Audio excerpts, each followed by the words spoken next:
At 11:47 p.m., my phone buzzed against the couch.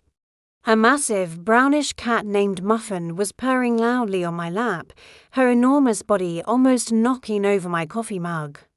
Her round, deep amber eyes seemed almost human in their curiosity. She twitched her whiskers as if sensing something I couldn't.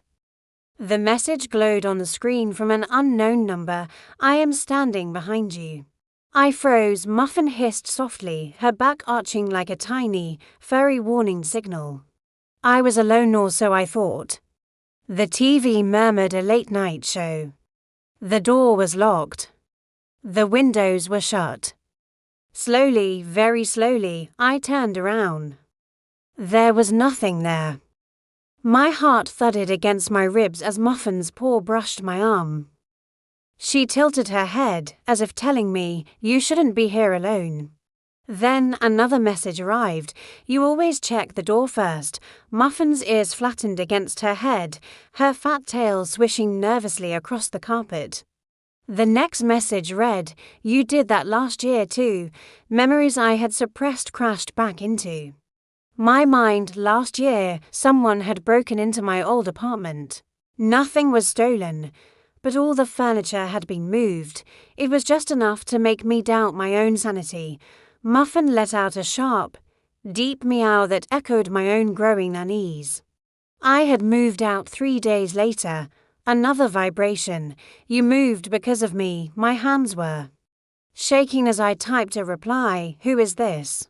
The response was instant. "Someone you chose to forget." Just then, the lights flickered. The TV screen flashed to life, displaying a muted news headline scrolling across the bottom. "Adam Kingsley, missing for 5 years." My chest tightened. I remembered the fight, storming out, the guilt, and then the memory I had buried deep, pushing him. The phone buzzed again. "You pushed me." Muffin hissed, arching her back as if she, too, remembered what my mind had tried so desperately to forget. Then the lights went out. In the complete darkness, I could hear something breathing. Muffin's fur bristled, and she flattened herself against my chest like a furry shield. "But you survived." The next message read. I scrambled for the door, but it was locked from the outside. The phone's screen lit up the room one last time. I waited 5 years for this. A figure stepped out of the shadows. It was Adam, unchanged but with hollow, empty eyes. "You're dead," I whispered. Muffin growled low, her fat body tensing. He smiled, a cold, empty smile. "So are you." The final message appeared on the screen. "This is where you wake up."